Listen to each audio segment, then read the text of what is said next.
in my case it's a little different. I started my business at first and then I moved to the job ways. अच्छा, पूछ सकता हूँ कि क्या business था? Yep. जो मेरी फील्ड है एजुकेशन, इससे रेलिवेंट ही हम काम कर रहे हैं.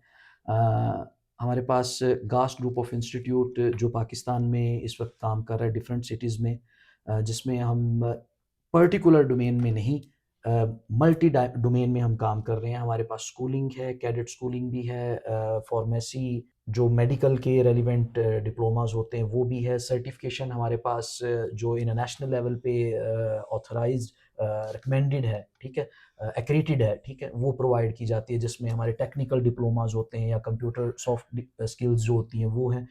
सो इस सारे सिनेरियो में मैं इस ग्रुप में को फाउंडर और अभी जो सर्विसेज दे रहा हूँ वो एकेडमिक्स में ही दे रहा हूँ. सो बीइंग एकेडमिक मैनेजर काम कर रहा हूँ. तो ये हमारा खुद का बिजनेस, हमने खुद ही इसका इनिशिएटिव लिया और अब growth after growth we have 9 campuses in different cities. तो अभी भी हम उससे जुड़े हुए हैं.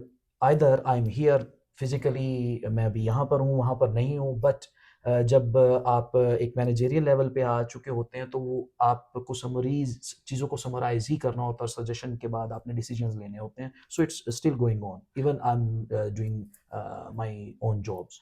यानी कि आप इधर भी अपनी जो है वो सर्विसेज दे रहे हैं, और आप जो पीछे पीछे आपने इतने इंस्टीट्यूट्स में still you are working there. Yep. It's very amazing कि आप एज अ टीचर भी चल रहे हैं, रिसर्चर भी चल रहे हैं.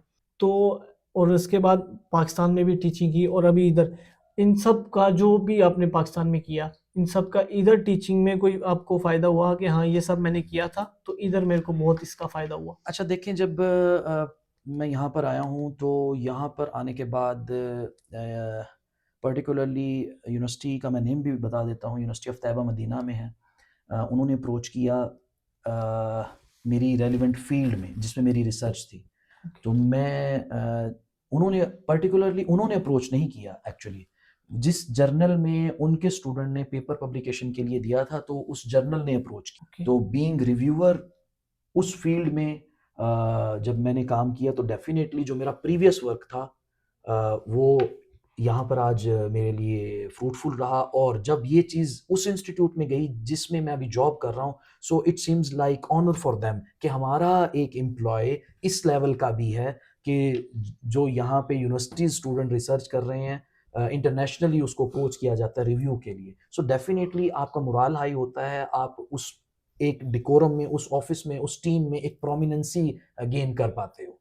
अभी आप रिसर्च वर्कर भी रहे हैं, यानी कि रिसर्चर भी रहे हैं, तो इसका जो ना वो आपने बोला कि मेरे को बहुत फ़ायदा हुआ है तैयबा मदीना से, जो ना आपको रिव्यू के प्रोफेशनली भी लिए, होता है, फाइनेंशियली भी होता है. फाइनेंशियली, ये तो आप मैं नेक्स्ट पूछने ही वाला यही था. पूछ रहे थे, मैं तो पूछने ही फाइनेंशियली भी वाला था होता है. कि ऑब्वियसली जब आप एक सर्विसेज दे रहे होते हैं तो सर्विसेज के एंड पे कुछ इंसेंटिव्स भी होते हैं.